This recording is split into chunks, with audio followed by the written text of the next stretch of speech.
Good evening. I'd like to call to order the meeting for the Board of Mayor and Aldermen for Monday, April 26, 2021. First off, this evening we'll have a public hearing. Public hearing on ordinance to amend the zoning map of the city of Tellahoma as set forth in the Tellahoma Municipal Code, which is ordinance number 1392, to rezone an approximate 2.91 acre parcel on the 1600 block of Cedar Lane. That's from R3 high density residential to C2 general commercial district. Is there anyone here who would like to speak on that? Seeing none, we'll move on to the regular meeting of the Board of Mayor and Aldermen. First off, I'll ask Ms. Golden to call the roll. Yes. Mayor Noes. Present. Mayor Pro Tem Blanks. Here. Alderperson Almacher. Here. Berry. Here.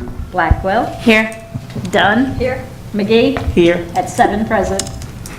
Thank you. At this time, I'd like to call Reverend Tom Murdoch to the podium to do the invocation and the pledge to the flag. If you would please stand. Holy One, we always ask as we gather as a community that you come and be with us. May your presence give us wisdom we need. Tonight we ask that our ears, our eyes, our mouth, our hearts might be open to one another. Help us as we listen, as we speak, as we know that we are doing so on behalf of many who are not here. Help us as we reason together this evening. We ask in your holy name. Amen. Amen. I pledge allegiance to the flag of the United States of America and to the republic for which it stands, one nation under God, indivisible, with liberty and justice for all. Thank you, Reverend Murdoch.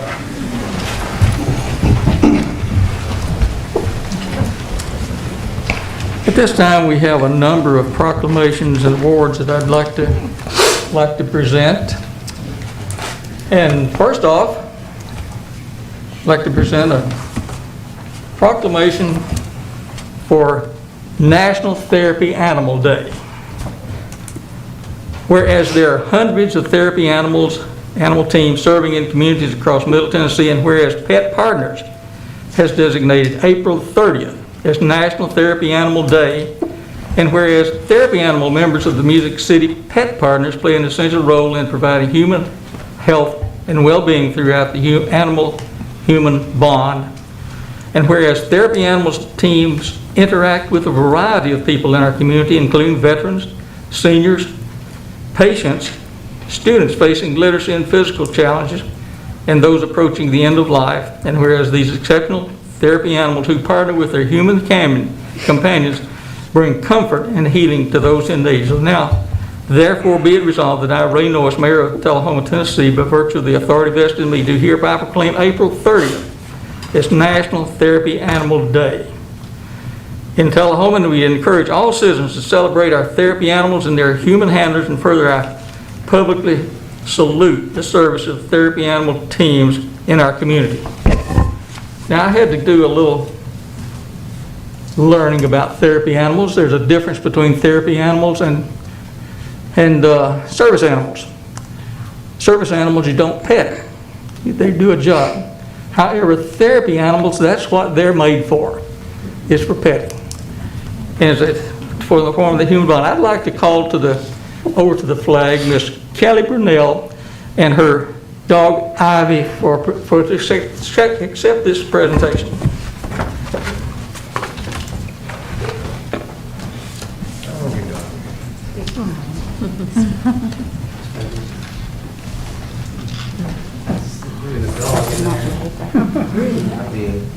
Hi, Ivy. That'd be good. Come down. Work right there. Ivy is a wonderful therapy dog.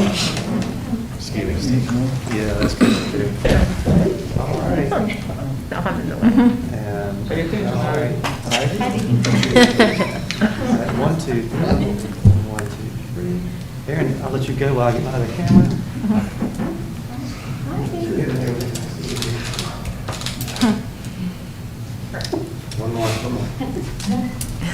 The dog is not.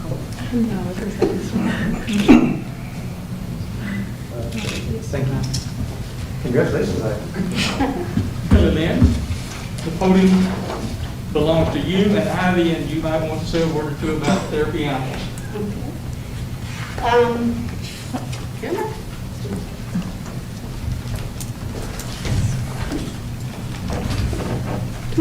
What's up?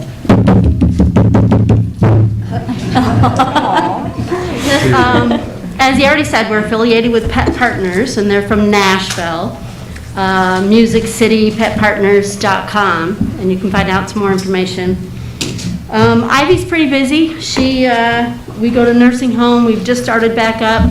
We're still outside and doing stuff like that. We used to do the Read With Me program, and that's a one-on-one where the kids read to her, and they have like 15, 20 minutes, and literally she will fall asleep each and every time. I don't know how she does it. But I think it's a very important thing. I've really seen a difference just in the couple years that we've been doing it. We'll go to the non-independent side of the nursing home, and all the people will be in a circle, and she will literally just stand there for a second and go to the person that needs it the most and just lean right on. I mean, she really has a knack for it, and I've seen a lot of the other animals that do too, and I'm really impressed with it, and hopefully that she's into it. She's already 8, but hopefully she'll keep doing it, and I think it's really important. And I appreciate the whole acknowledging the National Therapy Day. I think it's really important, so thank you. Thank you, Ms. Brunel, and thank you, Ivy.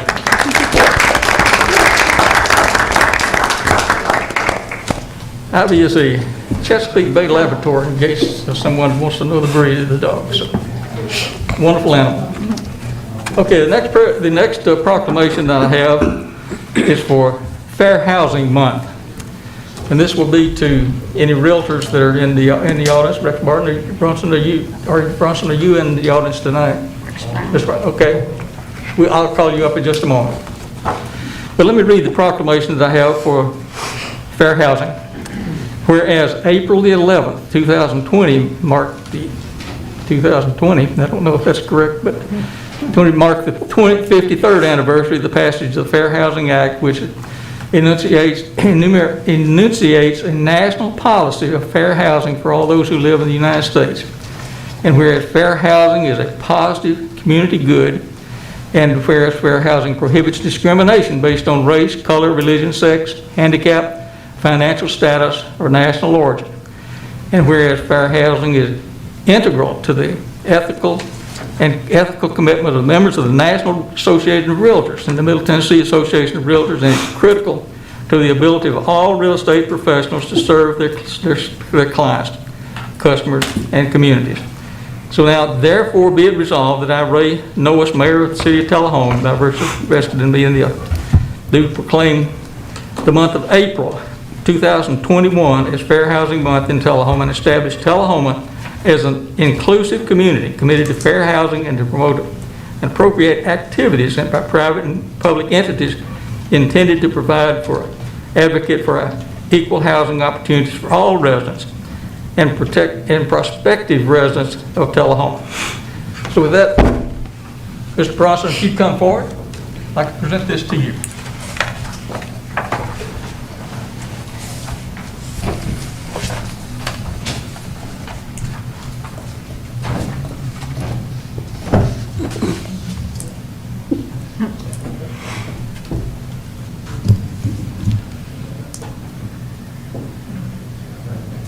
You sure he can handle that? I'm sure he can. Mr. Bronson, welcome to see you. Jim. Am I still in your?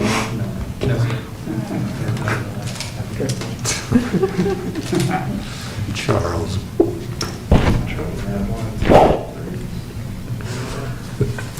me get one official record.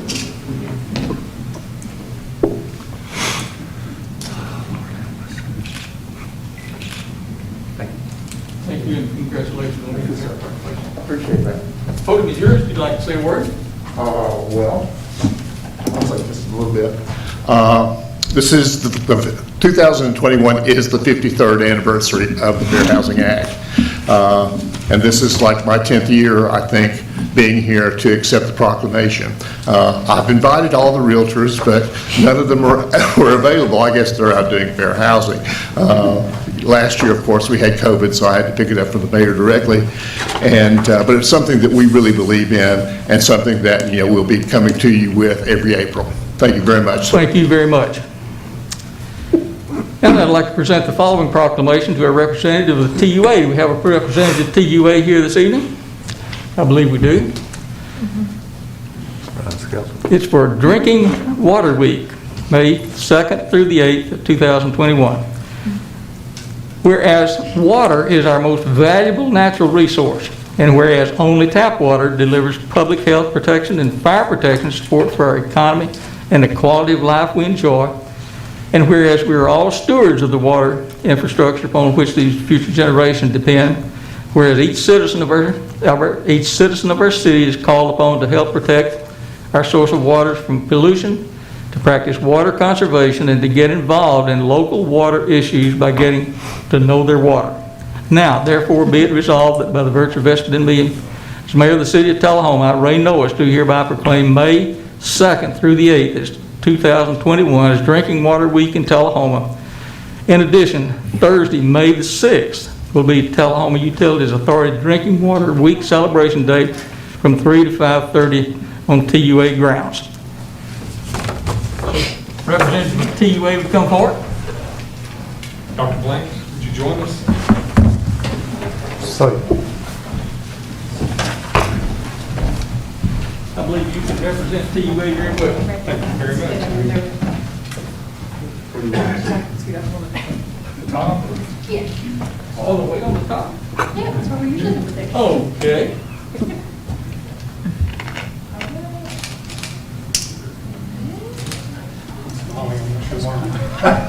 Yeah, your eyes.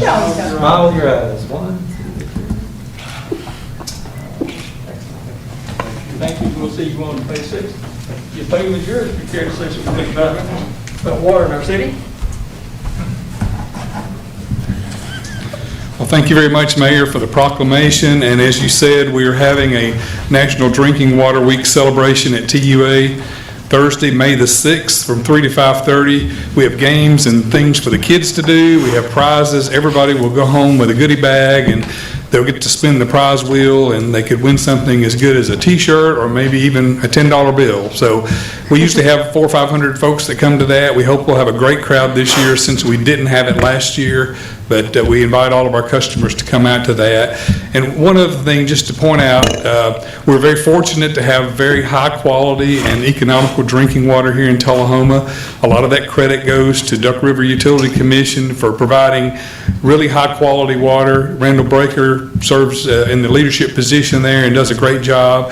TUA purchases that water and distributes it, and we've won state awards for best drinking water.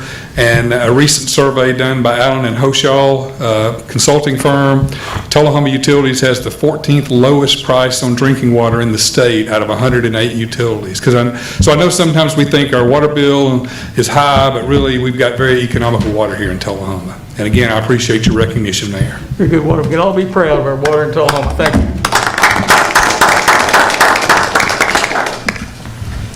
And thank you for the recognition for Randall Breaker for that, because he does a great job and has been for a good long while. This next recognition is something that is with mixed emotions that I present. It's the recognition presented to Kurt Glick. It's on behalf of the 18,655 citizens that call Tellahoma home, and by the authority vested in me as the mayor of Tullahoma, in recognition of over 35 years of dedicated service to the city of Tullahoma, which includes being the longest serving Parks and Recreation Director, serving over 20 years since January the 2nd, 2001.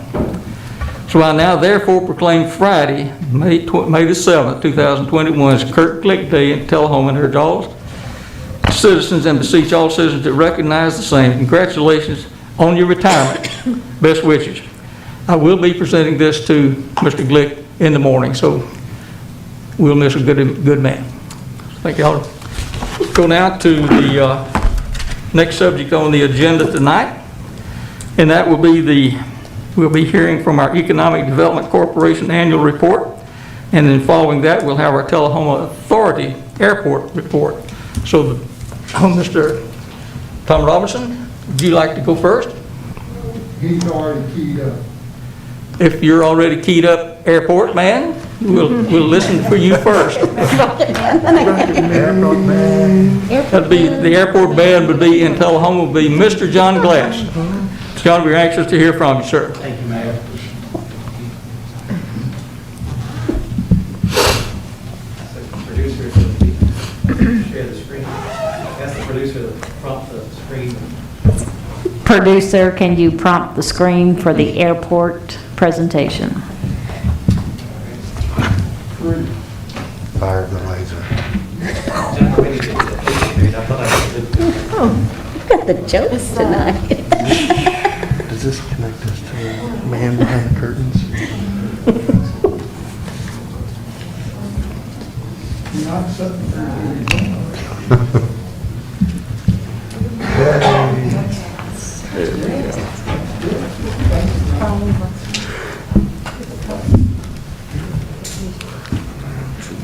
All right, so first I'll go over our board members. Paul Sirks, our chairman, is here tonight. Dr. Daniels, our treasurer. All other board members are the same except our newest member, who is Steve Cope. Airport staff, we have 3 full-time employees at the airport. Combined, we have over 60 years' experience at the airport. We are losing 3 good employees, part-time employees here coming up over the next few months. Sarah Kofelt, James Wagner are both graduating from college with engineering degrees. And Abigail English will be leaving us to go to Belmont. We also have Tim Bove and Randy Ropke, who are retired. One from the Air Force, one a school teacher here in town. And then we have Ian Poe and Gavin Dishon, who are juniors at Tullahoma High School. Prior to 2011, fuel sales were handled by a private company at the airport. They averaged about 103,000 gallons. Since that time, and you can see about 2014, we have doubled our fuel sales. 2019, we had over 255,000. 5 of the last 6 years, we've gone over 200,000 gallons of fuel sold. 2020 was a really good year at 212,000 gallons, despite the pandemic. And I think, Sue, we estimated about 140,000 gallons for last year. So we did really well last year. 2021, we're on track to get to about 250,000 gallons so far. One of the reasons is our fuel prices. You can see in the middle there, we have the average avgas price for Middle Tennessee, which is at $4.78. We're at $3.95 for self-serve, $4.20 for full serve. Jet fuel, we're at $3.80, and the average price in Middle Tennessee is $4.06, and we offer discounts on top of that. Special events, 2020, canceled. We had some military training that they come in at night for a couple nights about every other month, and that continued. Some of the projects we completed were drainage projects for the north and south ramp side, and then some pavement maintenance projects. Current airport projects, we have an airport layout plan update, which our last one was 2008, and a north taxiway overlay where some of our corporate hangars are. $300,000 and $450,000 project. The CARES Act actually took care of the 5% local share for these 2 projects. We're at about 30% completion on the ALP update, and we just opened bids last week on our north taxiway project. Very happy to say that the low bid was about $150,000 cheaper than what we anticipated. So that'll probably start in the next 2 months. Some of our future airport project needs. The first one is actually funded 100% by the Aeronautics Division. I just found out in the last week or so that it's actually going to be delayed until spring of '22. And what they'll do is just seal coat and totally restripe runway 624, which is our primary runway. Our biggest need that we do not have funding for is runway 1836 concrete repair. That is our secondary runway at the airport, and it is no longer eligible for aeronautics vision funding, and I'll explain why in just a second. The other two projects will be funded at 95%, and we pay the 5% local share. The Tennessee Equity Fund, so every gallon of gas sold in Tennessee, there's a 4.5% sales tax. That goes into a fund where all the airports apply for safety projects, improvement projects. That fund is split 50-50 between the GA airports and the commercial service airports. 2011-2012 timeframe, that fund reached about $50 million per year.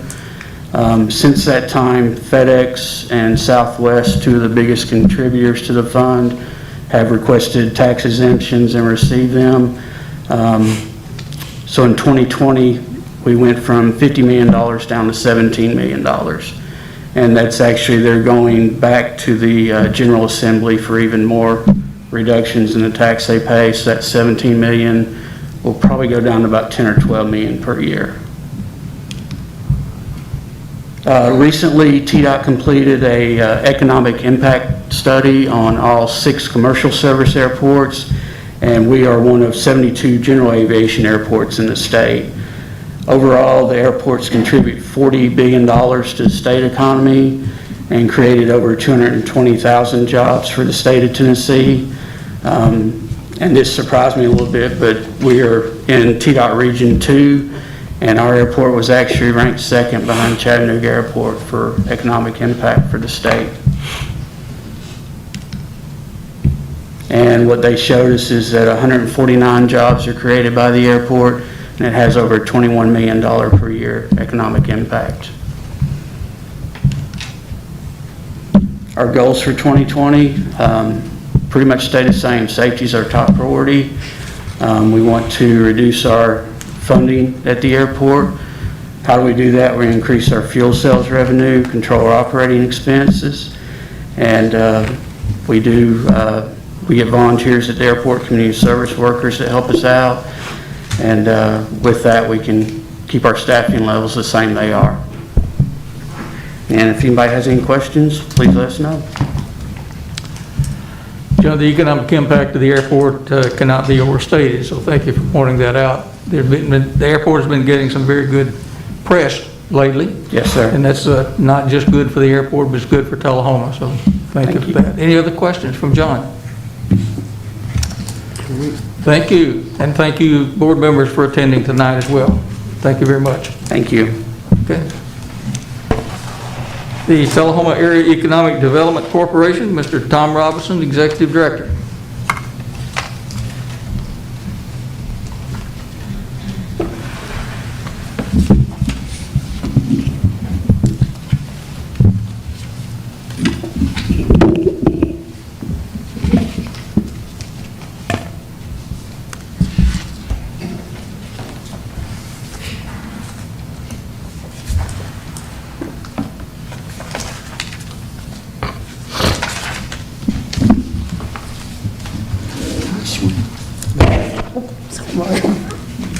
That was me, I just hit your mic. Thank you, Mr. Mayor, members of the Board of Mayor and Aldermen. It's our pleasure to come before you. We appreciate the good work that you do in supporting us, that helps us do good work, we hope, for the citizens of this area. Before we get started, I'd like to introduce, I do have a couple of my board members here, Dr. Lynn Sieber and Mr. David Bond. Bond. My mind just slipped, I'm sorry, David, are sitting over here, and Ms. Shanovi McGee sitting up as our alderman representative. So we appreciate all the good work that y'all do. We come before you each year. We have now since 2012, I guess, with just a report of some of the things that we've been doing. We talk about some of the budget issues that we may or may not have. So what have we been working on this year? We're continuing to strengthen and network with state and regional organizations. Networking with EDA, TBA, state ECD, all these people are primarily one of our main responsibilities. We have to stay in step and in the know with the people that are most likely to bring us some prospects at some point. I won't read all these, they're in the report that you have, but we continue to we're trying to strengthen those, and that's been a little difficult. Not a whole lot of meetings that we normally go to went on this past year. We went to those that we could when they had them. This year is already looking like, I know they're going to have the governor's conference in person again this year, so we're excited to get back and see some of the new faces as well as many of the old ones. We also work and meet regularly with our local industries, banks, business people, our local utilities, AEDC, the UT Space Institute. All these people we deal with on a daily, if not daily, at least a monthly basis. So we just try to stay in good and in touch with all these people. Our targeted sectors have been, up until this year, retail and commercial development, technical-based industries, medical and healthcare, and aviation and aerospace. And most of you know we also support the Industrial Board of Coffee County. They're the primary industrial recruitment agency for our area, and we try to work very closely with them. But we just did our new 5-year strategic plan, including a 1-year sort of targeted plan, but we added a couple. We've been working, as most of you may be aware, in the area of entrepreneurism. That is a growing topic and a growing need in our area. We're doing a lot of work with Motlow State Community College, with our own Community Development Office, the city officials. Also, we are added as a new targeted sector, the tourism, hospitality, and entertainment industries. That's a growing, if you're keeping up, and I know you all are, with many of the things that may bring some dollars to us, so we want to support those wherever we can. In our commercial sector, we're continuing to work with Retail Strategies. That's our retail consulting firm, and they're based out of Birmingham, Alabama. We've been working with them now, I think, 7 years. They have their hands all over any retail project that we have in this city. We, as a group, also meet, at least by phone call, once a month with them. They tell us what they're doing, and we tell them what they're doing, and we kind of, again, network and let each other know what's going on. They're the ones with the boots on the ground when it comes to various retailers, and more important than that, various retail developers, people that build malls or build buildings. They're at that. They produce every year. We just ordered our latest marketing materials and demographic updates. They will attend, and hopefully if they have it in next fall or in November, the International Council of Shopping Centers Trade Show in Atlanta. We didn't go last year because of COVID. And we'll continue to work with local developers, and we get a lot of interest out of Atlanta, but more so out of Nashville, developers who are considering, and more of that is moving down this way, seems like every day. Here's some of the logos of the people we have had our hands on in some way. You've seen them, you see the logo, they're in the report that you have, but the one in the middle is the one we're most excited about. More to come. Can't say they're not ready to announce yet, but we know 3 or 4 pretty good sized projects. And they are still dotting I's and crossing T's on various legal documents, leases and things. but we hope to, in the next 3 to 4 months, have some good announcements that will say, hey, that Tullahoma area is really staying on the ball, so we'll continue to work on that. We also are working in the technology business with the good work and the resources we have, especially through TUA and their fiber optics. That's a big thing. We just, we spent week before last in Chattanooga part of the week, and then we were on a worldwide Zoom call and were able to give presentations to a bunch of people in the voice assistance and artificial intelligence industries. It's people like Google and Amazon and Bixby and those kind of people, Microsoft. But every time when we get up and when we did our presentation, we spent some time talking about that we had fiber to the premises. We're one of the 7 cities that originally were granted that back in the 2006, 2008 time frame by the state legislature. And that was a big thing. They all wanted to know and ask about it because people in that field, that's all they are is technology. So that's a good thing and a good lick. Dr. Blanks and I think Brian has left, but that's a big seller for us. We also are working with TVA. Last year we told you about the Community Innovation Academy. We worked for a year working on a system they had, and we came back and we worked with the local school systems and Motlow with everybody, and we came up with a plan to increase the coding skills of the people, the young people in our third grade through high school, and going from one coding language taught to several others. That is in the process. They're doing the planning on that. I'm not sure if it's going to be available for this September or not, but it should be shortly. So we call it the ACE, or Advanced Coding Education. As I said, we do a lot of work with Motlow State. Last year, they opened the robotics center up in McMinnville.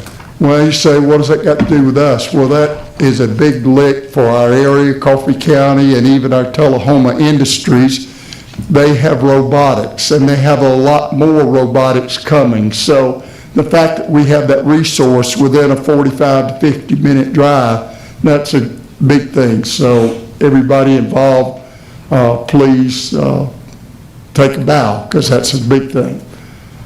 And another biggie this year, the Vanderbilt University Medical Center bought our local hospital. They're now the Tullahoma Heart and Hospital, and they've got all kind of increased capabilities, and they're getting more. And the name Vanderbilt is meaning a lot to people that we talk to. So their air ambulance system, their ground ambulance systems are all part of a growing Tullahoma. So we're excited about that. Aviation and aerospace, we continue to work on that. Our biggest support is of the Arnold Community Council. The trip last year was canceled due to COVID, unfortunately. And this year the format was changed to a pandemic, I'll get it right in a minute, to a Zoom calls format. So there's still those calls, talking with the congressman in Washington, telling them of the needs, and Arnold Community Council is at the forefront of it, and TADC has been and the city have been a big supporter of Arnold Community Council for a number of years. And then next year we expect to go back to the prior format. As the airport, we have working, continue to recertify our air park, the business air park on the north part of the airport. One of the things, we've added 2 hangars, maybe 2 more coming with one of our local companies, and we added 2 in the past 2 years that are really beginning. It's now 4 buildings up out there. We hope to add some more. One of the things, before I move on, I will say one of the big things, and I didn't put it on here because it's so new, but Williamson Machine Tools out of Moore County has bought the old World War II hangar, and they're currently refurbishing it. It's over $1 million project. Right now, they're working on, their contractor's working on putting a new roof on it. They'll put some more skin. They're going to try to keep it as near to its World War II look as possible. If you've been out there, they're cutting brush, and it's looking really different already.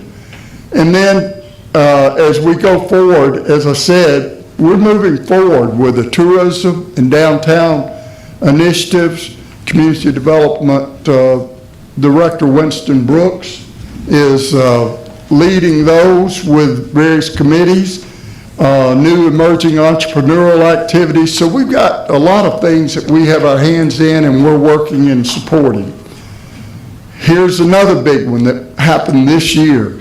We actually took a tour of the senior living facility on Cedar Lane is now opened in December. I talked with the director the other day, and they already have 1/3 of their 100 units filled, so they're moving along quite nicely. So how are we doing?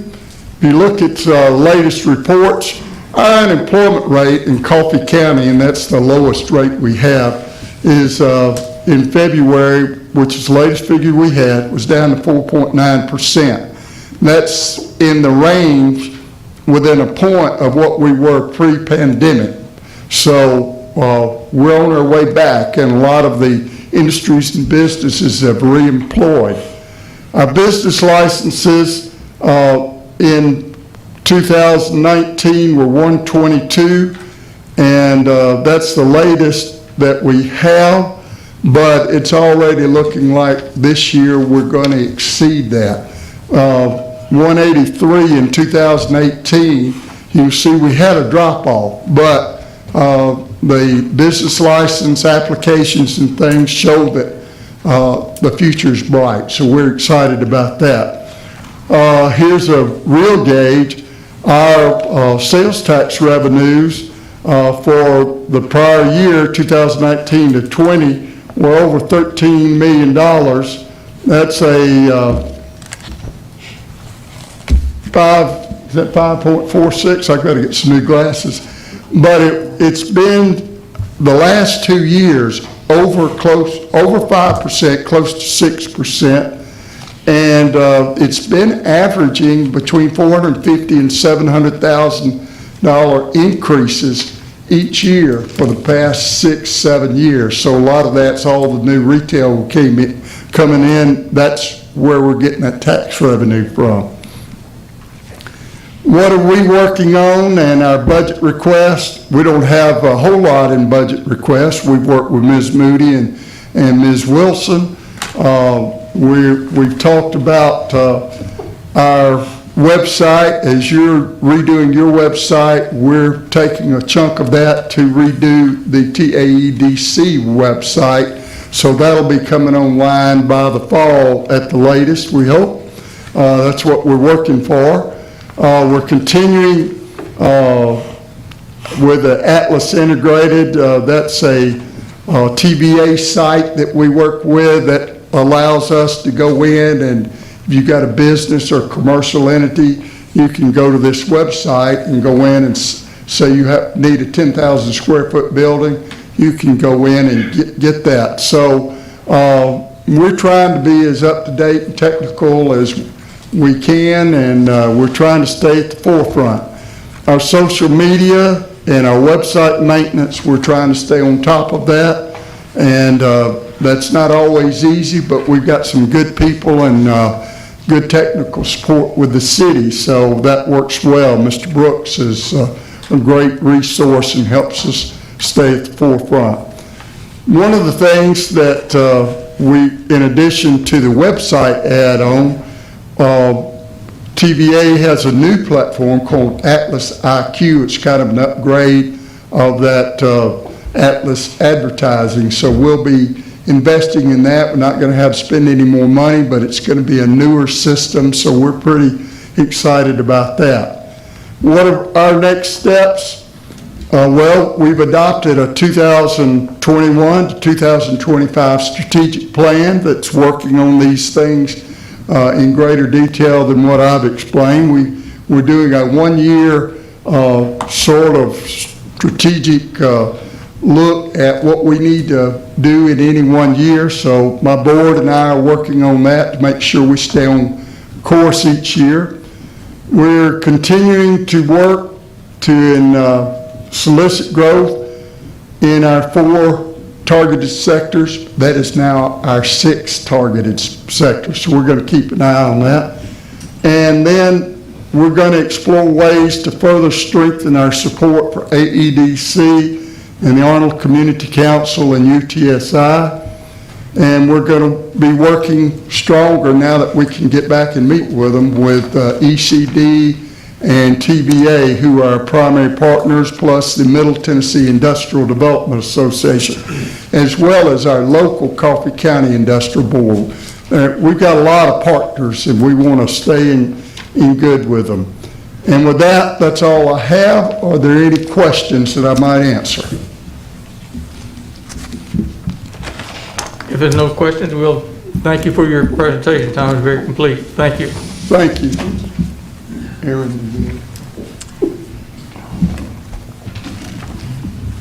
Okay, so this time I want to open the floor for our comments from any citizens that would like to address the board tonight. If they're none, we'll move on to our reports from the members of the Board of Mayor and Aldermen. I will comment, Alderman, that we have a very extended agenda tonight, so if you'll just keep your comments on point and to brief, it'd be appreciated, so some of us didn't bring dinner. So anyway, if Ms. Alderman Blackwell, we never get to start with you because you're typically sitting there with one of our visiting honorary aldermen, so tonight we'll start with you. So, Alderman Blackwell. what I'm going to do then, since to be brief, I'm going to skip through the things we've attended, et cetera, because I think there's a more important point that I wanted to bring up, and it kind of goes into both our last planning commission meeting as well as the last school board meeting. In our last planning commission meeting, which I think we're going to be talking about later, we did do a rezoning that came to our city board out at Ledford Mill, to the planning commission, and it was about 30 acres, and it was rezoned. The recommendation will be coming to us for the rezoning to move it to a R1 from agriculture. And, you know, I had the reason why this is coming up to me is because the next day we had a school board meeting. And one of the things that they did, which is awesome, they went through the teachers of the year, they talked about the new positions, but then they also mentioned that they had an architectural report that they had done. And one of the things that they noticed was that there were 3 school buildings that have some issues that need to be solved, that at some point will probably need to be funded to be redone. And I started thinking specifically about our funding revenues, where our revenue streams are coming in, and I was really glad that I did vote to approve that rezone, because, you know, we talk about, in my industry, we always talk about, you know, threats to our jobs versus opportunities. So I'm going to try to talk about this as an opportunity as more than a threat, is that when we're looking at the things that we want to do with our city, how I can see in the foreseeable future a lot of things that we need to actually update, things that are going to have to happen. Right? They talked about Tullahoma High School. They talked about, correct me if I'm wrong, which other ones, the high school, Farah, and I think East were their top 3 big ones that they think needed to be significantly invested in, if not rebuilt. So I want us to, as we move forward and think about as we vote tonight and as we vote moving forward, what can absolutely bring in as much revenue stream into our city. I'm so thankful that Tom Robinson was here today talking about sales tax, because on that same day I had somebody message me asking about Johnson Lane, and I said, I wanted to say to every single person, great, but then don't go out to eat in Murfreesboro, stay here and eat. So I'm seeing these things coming up, and I'm not worried, but I'm just wanting us to be very careful with how we spend, what we're looking at, and how we can possibly grow our community so that we bring in more revenue streams. So that's my main points from those two meetings that kind of came together to me, and how important this board is right now and how much we need to be thinking about that. Also working with the high school on career day planning, or I think it's called a career fair, that they're doing it in next week. I'm training for the Body Project on Friday. I have a domestic violence fatality review team meeting on Thursday. The Tullahoma Police Department building opening was amazing. That was wonderful. Thank you. That was, I'm so proud to see that happen. My family and I attended a horticulture class at CD Stamps, which was also fantastic. South Jackson had their Joseph and the Amazing Technicolor Dreamcoat, and that was a lot of fun. And then the only last thing I have is this Tuesday morning from 8:30 to 9:30. I will be from Tuesday is actually the afternoon. From 5:30 to 6:30, I'll be at Camino Real for my open office hours. And Thursday morning from 8:30 to 9:30 at Celtic Cup. And that is it. Thank you, Alderman Blackwell. Alderman Dunn. For the sake of time, I've had a citizen by the name of Jamie Moorhead talk to me about an event happening Juneteenth at CD Stamps. And from what she had said to me, in order to be able to rent out the CD Stamps facility, it was going to cost several $100s, but that an alderman or the board could waive that fee. So tonight, and do I need to, may I ask you, Jennifer, is that an accurate thing to say? We haven't received an application from them for that event. They've actually, they're pulling it, is what I understood. They decided not to do it. Yeah, I've had a couple of aldermen talking with me, and we've been speaking with them. I haven't directly spoken with them, but through the aldermen. And my understanding is if they want to have that event, that they'll make that request at that time. All right. Well, then, no other report then, Mr. Mayor. Well, thank you.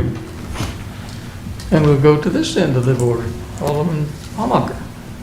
Okay, I'm going to try to be brief. I'll start with my small business shout out. I don't want to forget that because I feel like that's very important to get to our point to shop local. This week's, I'm actually brought something to show you. Envy Embroidery is Kimberly Sheeran's shop. She's in the downtown Tellahoma's building right there. She embroidered my bag. That one of the cool things about her business is you don't actually have to purchase the t-shirt or the bag or whatever it is from her. You can bring anything in and she will embroider it. And I will tell you that I think this costs like $11 to have this embroidered. So great service. And it was done the very next morning. I dropped it off at like 4 o'clock in the afternoon one day and it was done the next morning. So Envy Embroidery, go check her out. So we had a tree board meeting last week. A couple of things. Mr. Worsham is also on the tree board and he attended. So to try to keep this brief, I had actually asked Lyle Russell if he's our city forester, if he would have a brief moment to speak on that. But I'm actually going to put him off since we have such a long meeting. And I would ask Ms. Moody if we could make sure and have time for the tree board to maybe make a presentation, because there's so many things going on that I want this board to be aware of. And just like TAA was talking about their fuel cells and things like that, I really made a pitch to the tree board to try to become a little more efficient and trying to get them to really push these memorial trees, that if you didn't know anything about that you can purchase a memorial tree. And we've also pitched that maybe we might start doing memorial benches, because some cities do memorial benches. So we thought that was a really cool thing. But Forester's report, hopefully we'll have room for that at the next meeting, okay? Let's see, what else? Oh, also on the tree board, we generally meet once quarterly, but there was a motion and a second and it passed. And we will begin meeting, the tree board is going to start meeting once a month at D.W. Wilson on a lunch meeting. And we thought that might also help our city forester, since that's where he works at every day. So what did we say that was, Mr. Worsham? Thursdays? The first Thursday is each month at 11:30 at D.W. Wilson. Thank you. First Thursday each month at 11:30 for anybody who would like to come and see what the tree board is up to.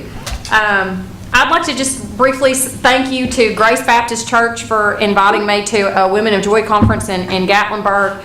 We have some really great churches locally, and I just wanted to give them a really quick shout out. And good job, Tom Robinson, to your 5-year strategic plan.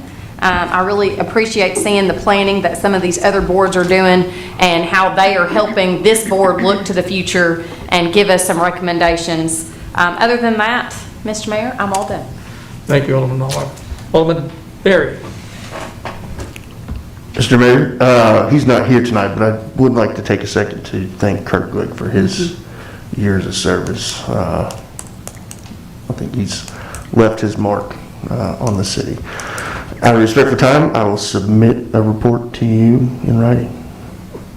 Well, that's a novel thought. Thank you for that very much. Alderman McGee. I attended the Housing Authority meeting, which the Housing Authority is still doing very well. They're 98% full capacity. I was tagged in a video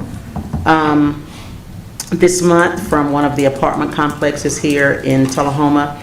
And so there was a lot of garbage on the playground area. So Daniel and I, Alderman Berry and myself, we went out there the following day and we picked up some of the trash. But I just want to give a shout out to the maintenance of Tullahoma Housing Authority. They did a really good job of cleaning up the majority of the trash that was left out there. And I did email Mr. Rock to see what are the options that are out there that's available. Maybe installing cameras or something just to see where that issue is coming from. I also was able to give blood last week, and I'm proud of that because that's the first time I've been able to do that due to health issues that I no longer have, thank God. So I'm really excited about that. And we also celebrated Earth Day last week. And on yesterday, Alderman Dunn and myself participated with a Zoom program that Shorter Chapel AME, their women's group had, and it was a very good program. Dr. Desiree Vanetta was the speaker, and the theme was unstoppable, unshakable, and unmovable. And she challenged us with the question asking, are we working, serving, or are we just busy? So that was a really good question to ask, because I think as leaders, we should make sure we're working to serve and serving our purpose in the community. So that's it. Good. Mayor Pro Tem Blanks.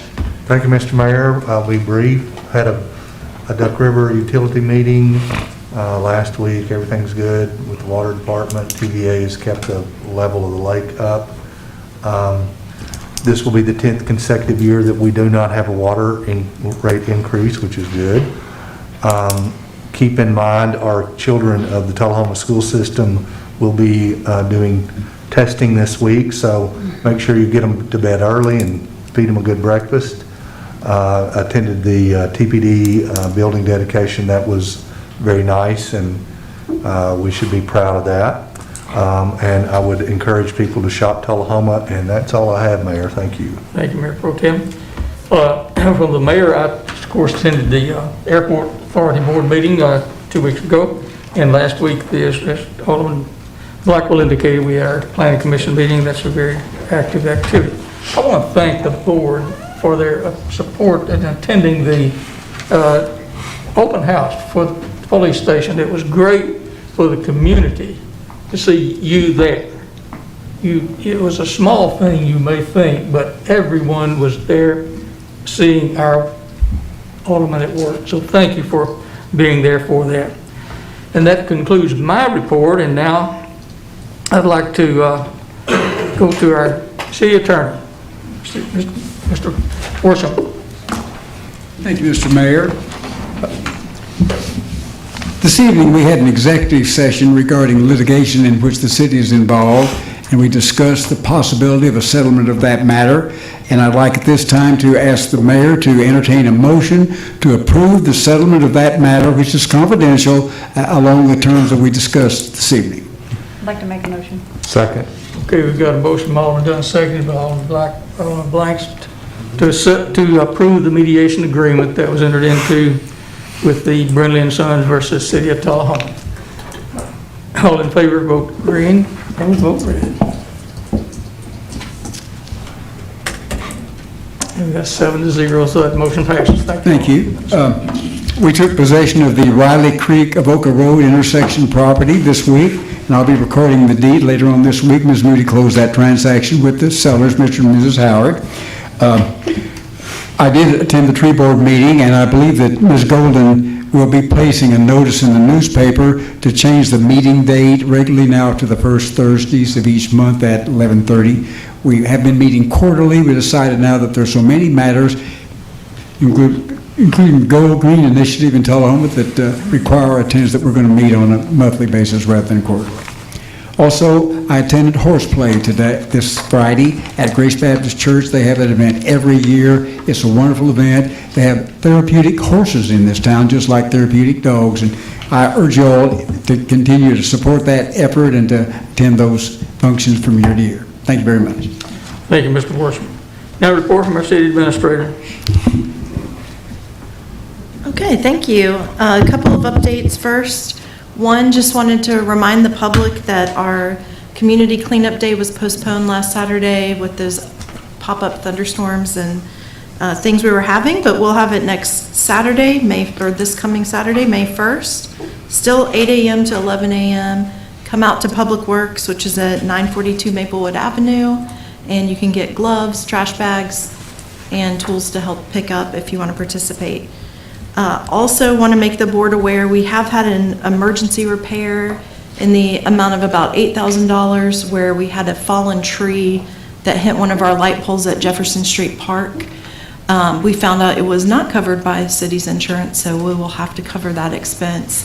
And we'll be looking, actually talking more with our insurance company, and it's a good time to make sure that we verify what's covered, what isn't, and kind of address any outlying issues that are out there. Also, thank you for recognizing Kurt Glick. I had hoped maybe he would be in the audience tonight, but I think he's watching from home, and we'll continue to honor him throughout these last 2 weeks that he'll be with us. I wanted to show you all that we do have a retirement plaque for him, and share a few things, if I can, about Kurt. He is our longest serving department head currently, but also he's the longest serving Parks and Recreation Director for the city of Tullahoma. And one thing I would say, we talk a lot about our values, and the one that I see the strongest with Kurt is he's really been a creative spirit and a visionary during his time and built a strong team. Some of those team members are with us tonight.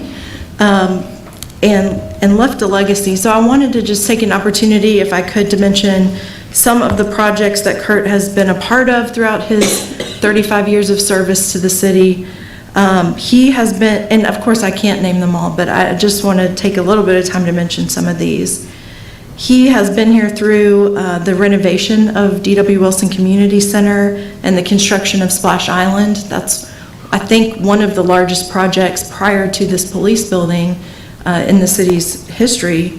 He has overseen the Greenway and Silver Street Park most recently, but also going back further, disc golf course, that park was not here, Johnson Lane, Jefferson Street Park, and the renovation of Grider Stadium. So just to name a few. Also, I think a lot of people don't know that Kurt has really been the inspiration and initiative behind a lot of our most well-known community events. He helped to inspire the Hall of Fame dinner that the Sports Council puts on each year. He has kept the Soapbox Derby going over 20 years, and we're one of only 4 communities in Tennessee that still continues to support Soapbox Derby. He's behind the 4th of July celebration each year and our fireworks, our Rock Creek concert series, the Journey concert that's really popular in our community. And then I just wanted to also say that during his tenure, he was the first Parks and Recreation professional in the state of Tennessee to earn recognition as a certified Parks and Recreation executive by the National Parks Association. He is a twice recipient of the President's Cup, and during his tenure, our department was recognized as Recreation Department of the Year. So those are just the highlights in a nutshell, and it's unfortunate he couldn't be here with us tonight. I think it's a very emotional thing for him, and he shared with me many times he does not want public recognition, but we will, as a staff, celebrate him internally throughout this week. We have a staff meeting tomorrow and a service award dinner on Thursday, and just did not want to go through this meeting, this last opportunity, to recognize him publicly. So we will miss him. Thank him for his service. Thank you.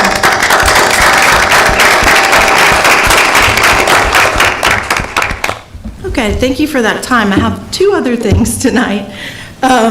First, I'd like to recognize Miss Linda Bean with Householder Artman and allow her to deliver our annual city audit.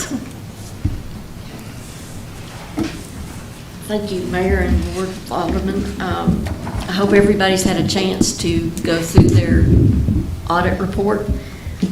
It's quite lengthy, and to save time, I won't go into a lot of detail. I'll be glad to answer any questions anybody has as they've gone through it. I do want to point out just a couple of things. The financial statements are stated in all material respects for all the funds and accounts for the city of Tullahoma, which includes your city hall, such as police, fire, also includes the school board, and industrial board, airport, and TAEDC. So there's a lot that encompasses this particular audit. On the table of contents, if you'll flip to that if you have your report, this will give you an idea of everything that's included in the audit. Everything is based on what is required by generally accepted accounting standards and auditing standards, and also by GFOA. So it really kind of boils down to being a regular audit, a single audit because of grants being more than $750,000, and then GFOA requirements. So it's kind of three audits rolled into one.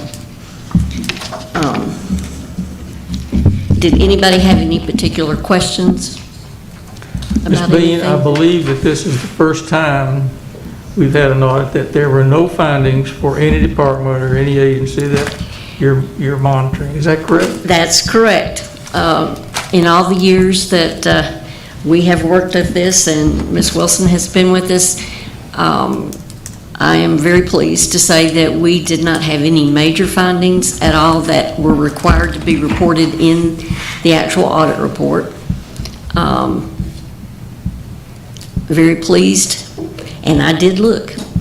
I'm picky, so we did have a few minor things, but nothing major at all, and I'm very pleased to report that. Well, I want to thank the people that are responsible for this and you for the audit that you've presented. So thank you very, very much. Thank you. All right, thank you.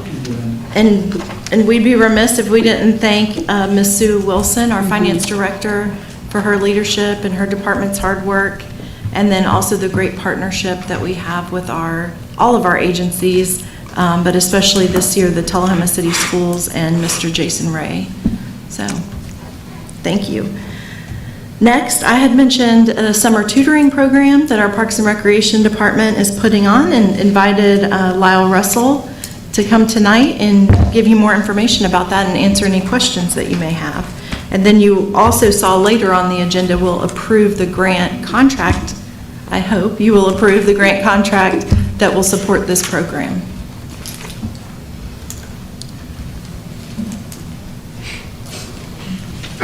Good evening. Thanks for the opportunity to come talk about this. I'll try to keep it brief. But we were contacted back in the end of March by the Tennessee Tutoring Corps, which is an offshoot of the Haslam Foundation. And they wanted to have a presence in Coffee County for their second year of doing a tutoring program that helps offset some of the learning gap from the challenges with COVID and the home learning, the virtual learning. They were finding that there were some kids that were still struggling even though they had that opportunity. So I will admit that the first reason I jumped at this is because I was selfish about wanting the tutors to hire them on as employees because we need staff. So I thought, well, hey, that'd be a great way to get some internal folks. But the more I learned about the program, of course, it's a very worthwhile thing. And I would like to say thank you to Sue Wilson and Costa Bryce for working out a way for me to be able to hire these tutors on through this grant program and possibly have them on as employees in addition. So there is a big benefit in that side. I met with the folks at the school office about helping support this, and I want to make it very clear that this is not in competition with anything that the school is doing. This is in concert with what they're doing. They have a 2 and a 4 week program this summer that they have recently just unveiled. I still don't know all the details of their program, but this is going to be a complement to that for the youngsters that need the additional 8-week version that we're going to be supporting through the Haslam Foundation. Because we are recreation and not the school board, this is going to be a recreation-focused type event. There will be the tutoring requirements met. It's 2 to 3 hours per day, 2 to 3 students with 1 tutor. But we're also going to add a recreation component to this and make it part of our summer program for kids. The tutoring part is very specific to the students who are in it, but the recreation portion of it is open to everybody. So the kids come in, do their tutoring, we go do a recreation event of some type, then we'll go back to the final part of the tutoring for the day is kind of how the way we mask it right now. I'm still going through the training for the site supervisor, so there are still some questions that I have that they're working on answering for me, but I would be happy to try and answer any questions for anyone if you have any. This would be an 8-week program, you said?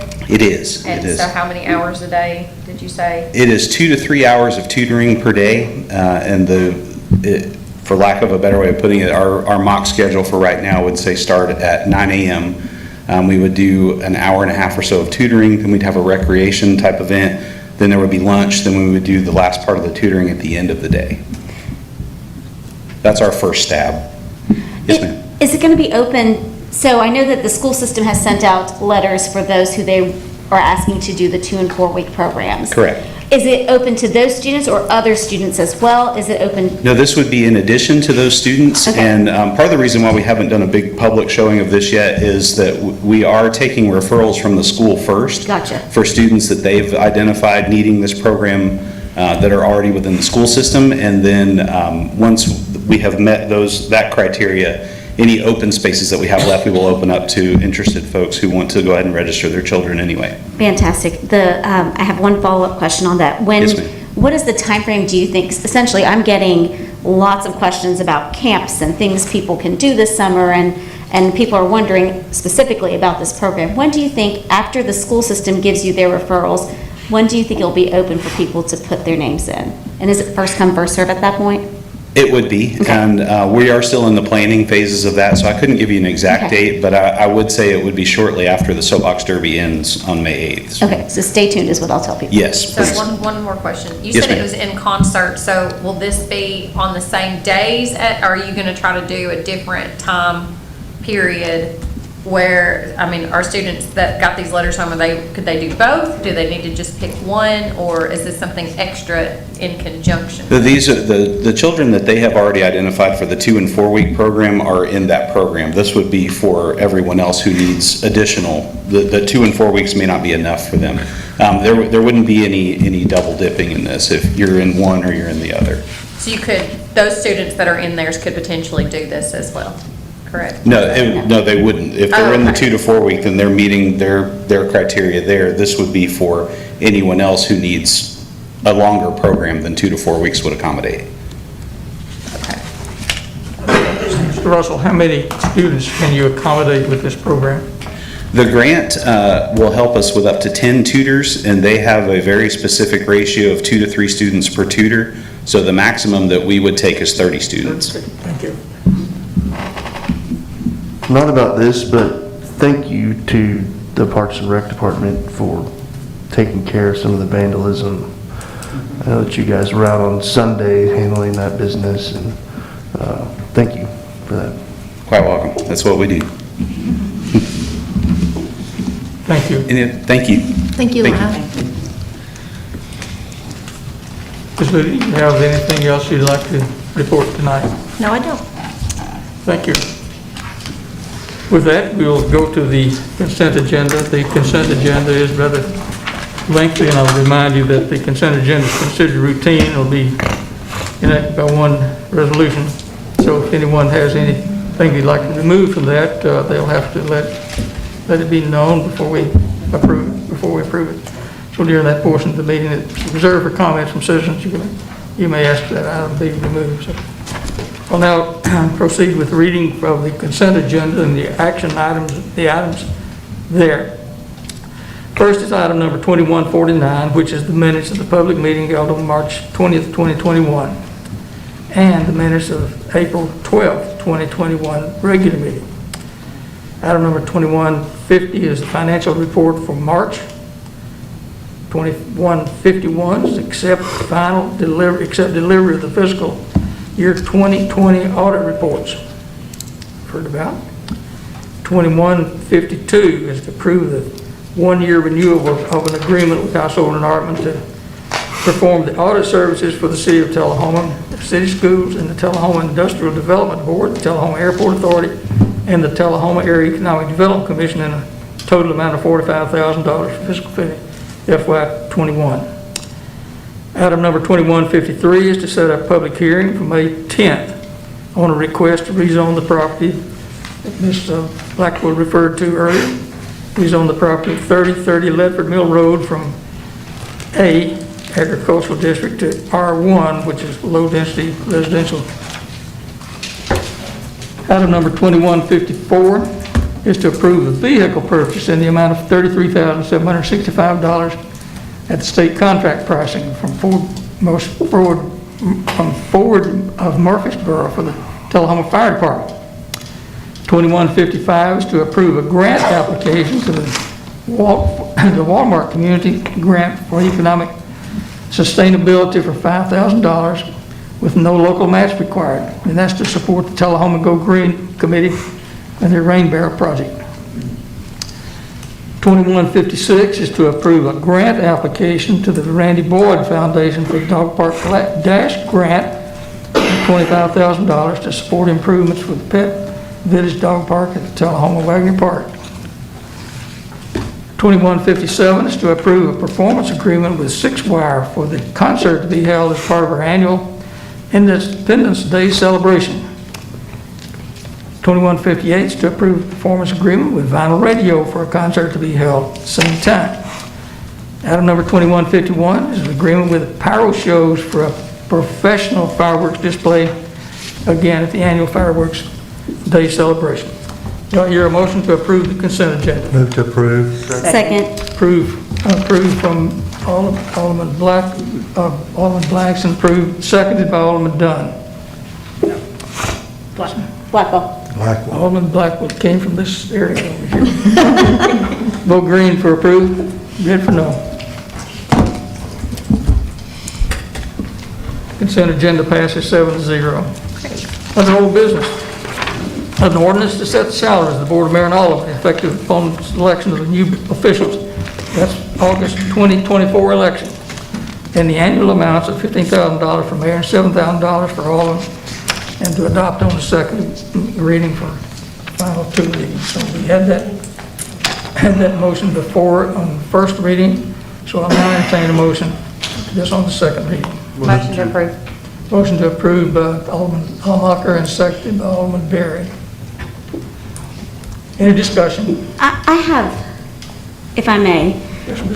So I know, we've been at this place before where we've said we really want to be able to find a way of agreeing at some point together. And, I have been thinking about this one a lot. And as you guys know, I voted against it the last time. And it's not that I don't think the work that we do deserves the pay raise and the ones that, for the people coming forward. It's that it doesn't go, in some ways, far enough. You know, and I think part of the thing that I see is there's two ways of looking at this as service, as we talked about before, but how I hear from the members of the board saying things like, you know, childcare. We were talking about the fact that they're, you know, we all work. I don't, because COVID killed my industry, but most of us are all working, and to really make sure that we have people being able to serve and serve to the capacity that they would want. You know, there's two ways I can see this, is you know, when I talk to our constituents, they say, well, what are the job responsibilities? You know, and I explain it to them, and we're not really paid per meeting anymore like the commission is. We're paid the salary, but in my mind, it doesn't go far enough for later on. If we really want to ensure that people can come in and work and their job, and then if they have to have a second job, they'll be able to quit it so they can come to these meetings, which are all over the time frames. I mean, there's, you know, your noon meetings, your et cetera. And it does. I can see how it's so difficult for, you know, those who aren't retired, those who aren't like me. And so in my mind, it doesn't go far enough. And I would actually make an amendment to this to say, add on for here for 2028, for it to be increased at that point to 20 and 12. Or 2032. 2032 is what I said. In year 2032. Because if that's the goal, I would think that that's what our goal is. We want to make it so that somebody can actually be able to do this as their second job. And not as a full-time job. We don't work full-time hours. Some of us do because we can, but it's not the expectation. The expectation is 10 to 15 hours a week, I think. I think that's about, I would like to see if that's about what you guys would think as well. I know some of us do 20 to 40 hours easily a week, but not all of us do, and that's not what necessarily other aldermen have done before. So, you know, I think that the challenge would be, if we were to make that amendment, that we would also say with the expectation that they would be going to the meetings, that they would attend all their meetings as well. So I don't know how that would, I don't even know how to make that amendment, but I would want to make that amendment.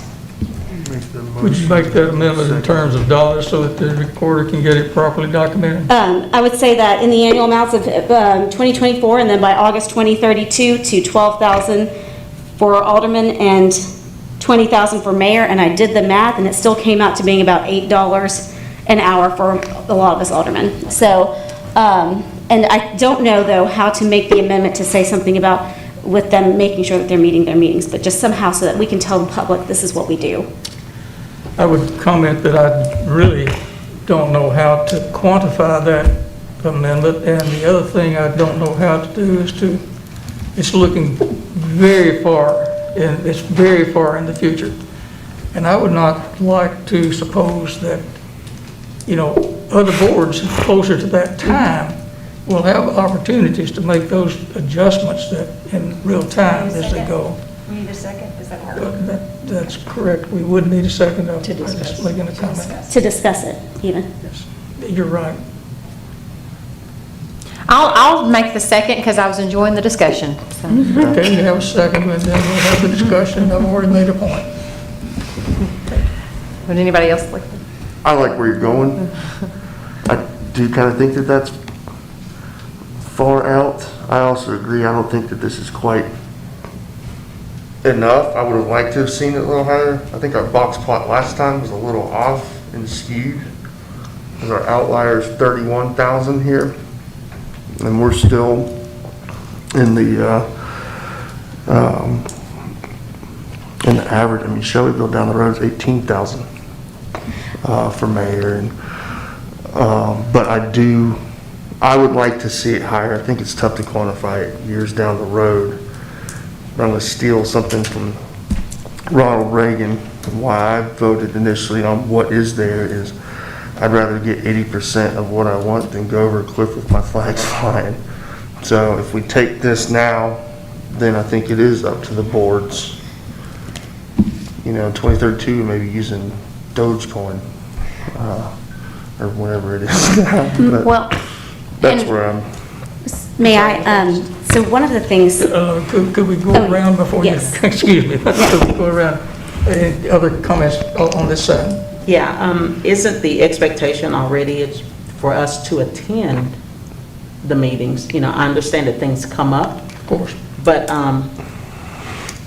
even with me working a full-time job, I'm fortunate enough to be flexible on my job to where I can meet these meetings because I understand that that is a part of being an alderman.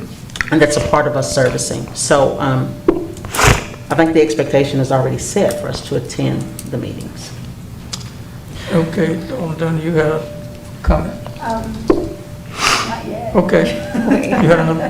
Well, hang on, you forgot two of us. Jenna, yeah. Jenna? Oh, you, I And thought Mr. I started, okay, I started. Mayor Pro Tem also. So, actually, Rupa, I like the way you're thinking right now. So, I actually, in her defense, I think that I would like to see it go. The problem that we run into is saying, oh, well, a future board can do this. A future board really can't because we're already making the decisions now for this future board. So, the next board maybe could make another decision for the future board, but at what point do we just say, okay, let's look at maybe a salary schedule and an increase like many of our school systems and other jobs do? That is something that I think might, that make sure that we're getting an incremental increase with each board as it comes in. And so I would approve of this as well, and then encourage future boards to try to look at a long-term salary incremental increase with each new board that comes in, maybe, a percent or something to that effect, a small percent or something. Mayor Pro Tem, you have any comments? Thank you, Mayor. I floated this balloon even before the mayor did, probably 9 years ago. Didn't get traction then. Didn't get traction last year. Finally, we've got some traction. And, I proposed these numbers because I thought they were doable, something that was not out of line, that our constituency would not, push back on too much. I've still got some pushback, but I still think we're headed in the right direction. I would agree with Alderman Blackwell that we probably need to continue down the road or set something up. I sort of like that idea as well. How much, I don't know, but I don't want it to be another 30 years before there's another increase. So, or however long, it was 93. So that's where I am. Thank you, Mayor. Okay, Alderman Blackwell, you had. I think All done. I'm going to vote no on this again, just because I think that really this is, this salary or stipend or whatever, it's supposed to be uncomfortable. There's supposed to be turnover. We're not supposed to be sitting here for years upon years. But maybe I'm the only person in Tullahoma who thinks that way because I haven't had a single person reach out to me in support of this or against it. So, but I'm still voting no. On the amendment or on the? I'm going to vote no on the amendment and on the Original motion. thank you. Resolution. Thank you. Did you have another comment, Alderman Blackwell? Yeah, to Alderman Dunn's point, I often see it that way as well, in her way, as service, uncomfortable. I talked to the community, though. I went, because there's that way of thinking. There's the fact that I have heard from so many amazing possible candidates who are like, we can't run. We are now in a situation where there are families, and if you haven't knocked on doors, please do, to all of you, because I know you have, I know many of you have. We all have. You see that there are families working, both parents, 3 jobs to make ends meet. You see it every 3rd door. And it's a voice that's missing, I think, in our community up here. And I think we all try to do our best to represent them, but it's not like living it. And so, in my mind, this is a way to be more, I hate using this word because I know I'm going to get hit at for it, inclusive though for our community. We have a community where there are families who cannot afford to run for office, not because of the financial constraints of actually raising money to run, but because they have to put food in their children's mouths. And I want to make sure that they can have a voice if they wanted to run. And if they do, let me know. I'll give you tips. I concur. I'll make a final comment. I don't believe any of the numbers that we're talking about is for salaries will permit someone to see this as a second job. It's not a salaried position. And I think if we try to make it a position that someone would aspire to because of the money, it's the wrong reason. That's my feeling. Just real quick, I get that. I totally understand. I'll use the word inclusive as well. And no offense to anybody, but I don't think that this should be a spot that only those who are independently wealthy or retired should sit at. I think that it should be semi-attainable for the average Joe. And I agree with that. I also agree with the mayor. It's not even these numbers. If we raised it to 20 now, it's not a second job numbers, but it helps.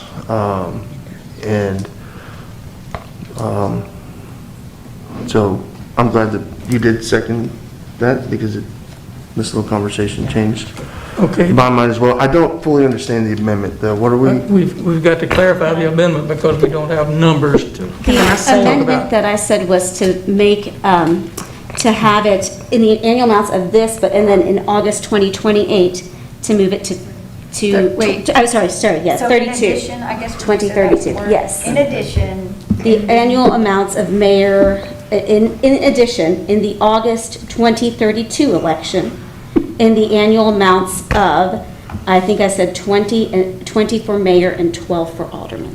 Can I make a motion to amend that now, or? Can I say We have to something? do We have to one vote on amendment that, right now. because I think 2028 was better. Can I say something before we do that? Just to piggyback on what Alderman Blackwell said about being inclusive. Perception is real. And our community, I think that some of them have the mindset that you have to be at a certain level financially to hold these positions. I'm not one of those. If I didn't have to work, I wouldn't go every day. So I think it's, important that we even the more that we get out there and we're more approachable and relatable to our communities to, so that mindset can change. Because there are good leaders out there, but because in their minds they're thinking they have to be something or someone that they're not, or they think it's not attainable, then they don't even give it a chance. So, and I can attest to that. Okay, the amendment that we have is for in 2032 to go to 12 and 20. Yes, sir. That's the amendment that's on the table. I'll call the question on the amendment.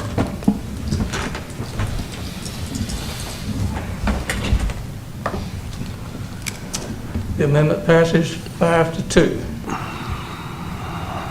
Now on the original motion. Now the original motion. Hold on. Sorry.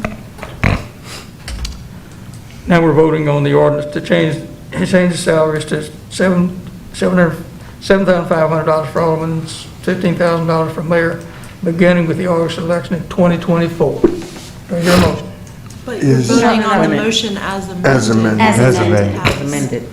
Did we combine those two in the amended motion? Yes, right now, this is what Okay. we're doing. Yes, it should be original 2032 and 2024.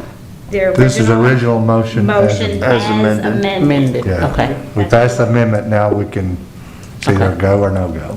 okay. Okay, all green for, red for no. 6-1. Okay, that motion passes, and it's now 12 and 20.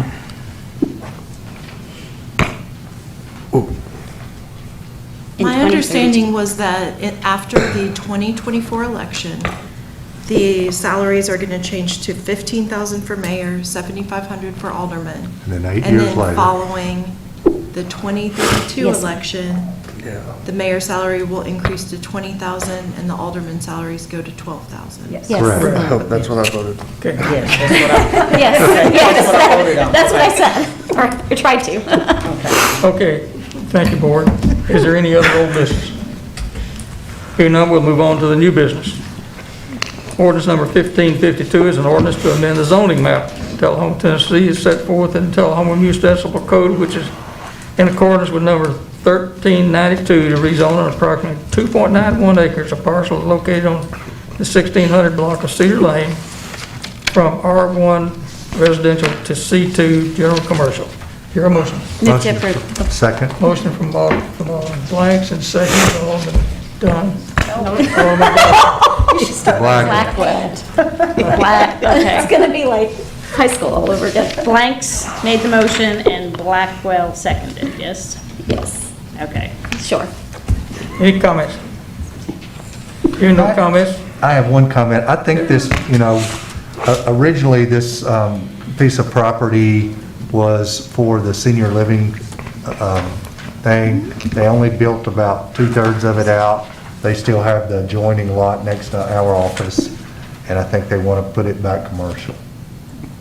Correct. I think that's, just to let everybody know. Okay, That's all I have. Okay, Thank you. call the question, let's vote green for red, no. Motion passes 7-0. Next item under new business, order number 1555, an ordinance to amend the code ordinance of the city of Tellahoma, amending titles 20 miscellaneous, that's chapter 5 of the tree ordinance. That's oversight activities related to practices by deleting it in its entirety and substituting a new section 505 part 4 regarding tree pruning. If you took a look at that in page 129, you saw that the state regulations was one number and the city was another number and the federal was another number. So now we're cutting back to, we're going with the federal regulations of 14 feet is the regulation that tree board is moving that we go back to. So your motion to approve. Move to approve. second. Or move from Blackwell to McGee. Any question about that? Well, green for yes and red for no. Motion passes 7-0. Resolution number, next resolution is number 1858, it's a resolution establishing the in lieu tax payment for the Tellahoma utilities for the year 2022. Those numbers are on 139. You've had an opportunity to review them. Your motion. Second. Motion from Dunn and approved by Black and seconded by Blackwell. Any question? Vote yes, green for yes and red for no. That motion passes 7-0. Good. Next new item is item number 2160. Consider the acceptance of a grant award in the amount not to exceed $10,000 to authorize the monies for the signed agreement between Bill and Christie Haslam Foundation and Tellahoma Parks and Rec Department for the summer tutoring program and address the summer learning loss for rising first graders to rising fourth graders in Tellahoma. Move to approve. Second. Move to approve from Blackwell, seconded by Dunn. Heard from Mr. Lyle earlier about that, so I think we've had a lot of discussion. Any further discussion? Green for yes, red for no.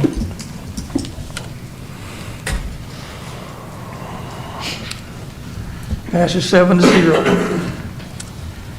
Next item is 2061, is consider approval of TDOT maintenance contract paving funds in the amount of $116,483 for paving a portion of Highway 130 South with the state's contractor, Tinsley Asphalt, utilizing the state contract pricing for materials. That's out on Highway 130 West Bend Drive. The details are on 155. Move to approve. Move to approve by Dunn, seconded by Alderman Blackwell. I have a question on this. Question? Yes, okay, so, again, 116,000, so I just have to ask. I understand it's state contract pricing, but since this is with the state's vendor at Tinsley Asphalt and not with our current vendor, does that create any type of, liability for us that we're awarding this to another contractor other than the one that we actually have that is doing our asphalt? I don't believe so. We have been back and forth with the state over the annual maintenance agreements.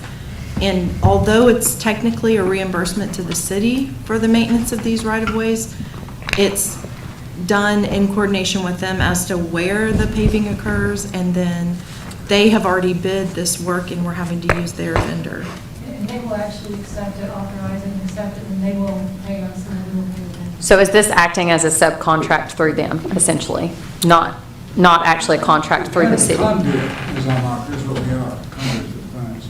Well, I understand. So what I'm worried about is, since we have a contract with, who is it? I'm sorry, I forget the name. Right Paving. Yeah, since we have a contract with Right Paving, will this create any sort of liability that they could come and say, hey, you should have used us, we have the contract to do this? Well, it goes through the state, We also have a contract with the state.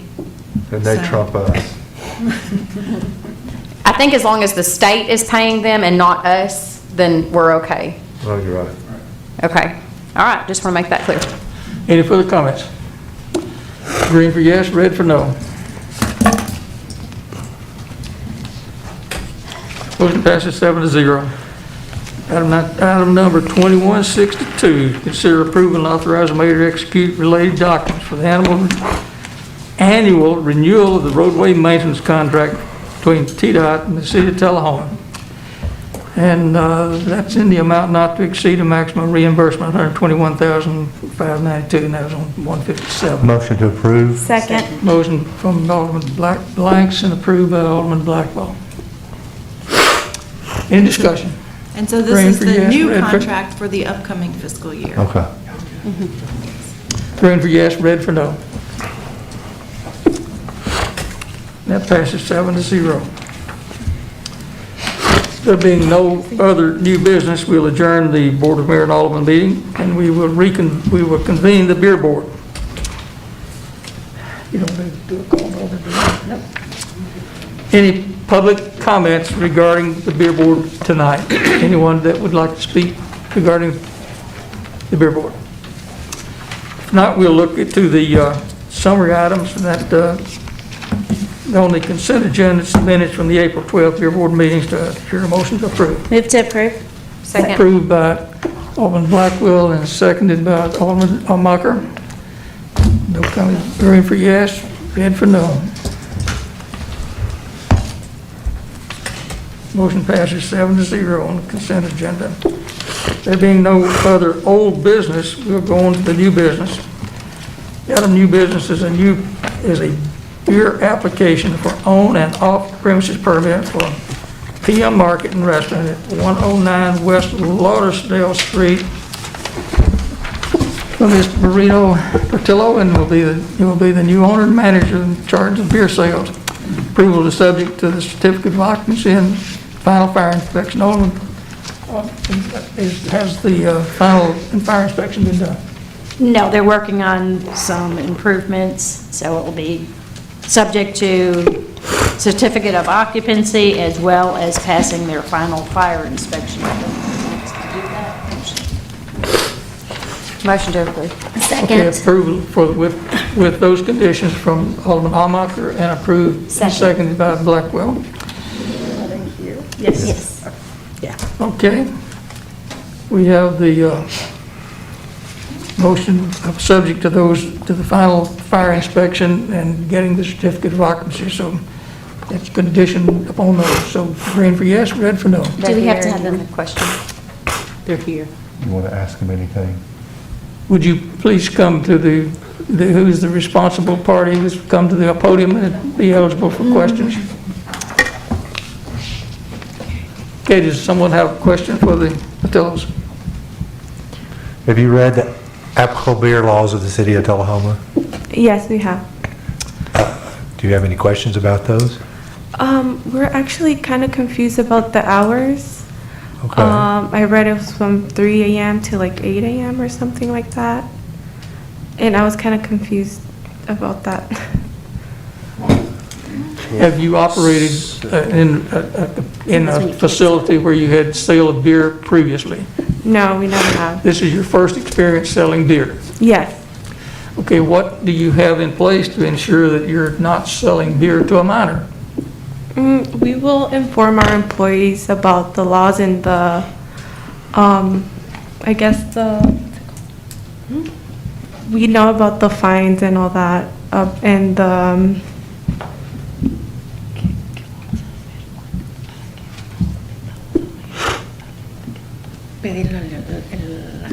Which one of you is Maria? Are you? Maria. You are Maria. So Yeah. technically, maybe you should, are you translating? Is that? Yeah, I'm translating. Oh, okay. All right. All right. I understand.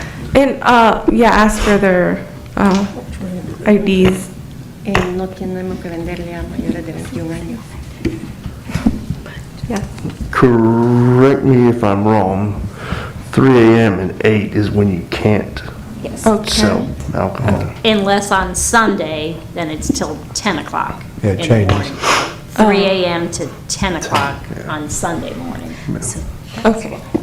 Another thing that we as the beer board a lot of times suggest is the people that are selling beer will take a responsible vendor course. Yes. That will teach you, all these rules and regulations. Okay. And we really, especially since you've never done this before, it's highly recommended. So, Okay. we can get you in touch with the people that you need to get in touch with locally, and they come, I don't think they charge to do that. Minimum, I believe. A minimal fee. Ari, down at the front desk, should have given you a form. It says the responsible vendor. That form. And then, yeah, she did give it to you? Yeah. And then there's like 3 or 4 companies, and one of them will definitely come to your place of business And teach you. train everybody at the same time. Oh, okay. And that's better than trying to go, you do it, you do it, you do it. So we highly suggest this program.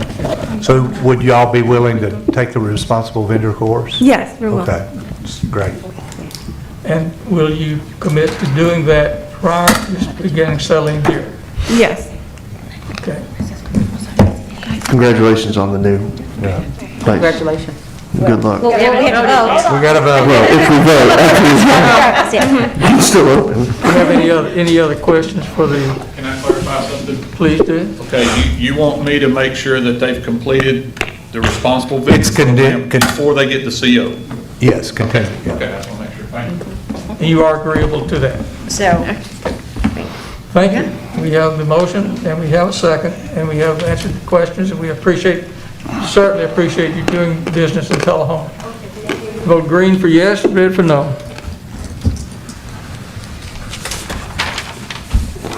The motion passes 7-0, so congratulations. We look forward to seeing your opening there on Lauderdale Street. Opening beers. Bring beer. On the way home. Okay, thank you again, ladies, for enduring our board meeting tonight. We appreciate you staying. This is the last thing we'll have tonight. Item number, Beer Board 16, beer application, special events permit, and waive the special events permit fees for South Jackson Event Center for Ms. Colleen Saunders, who will be the manager of the beer sale. And we've attached a list of the events for the remainder of the calendar year. So rather than having Ms. Saunders come for every meeting that they're going to have an event, we're doing this all in one motion. And the list of those events are on page, it's on page 189. Move to approve. Second. A second from Alderman Blackwell. who made the motion, sorry? Blanks did. Oh. Blanks seconded, I apologize. Rupert made it. Thanks, Doug. Motion. Blackwell made the motion. Blackwell motion, seconded by Blanks. Oh, it's too late. Any question? Any comments? I know, Green for I yes, didn't- red for no. That Dear Board's motion passes 7-0. Motion to adjourn? There being no further new business to come before the board, the Beer Board will be adjourned. Thank you all for your efficient tonight, and I do appreciate it.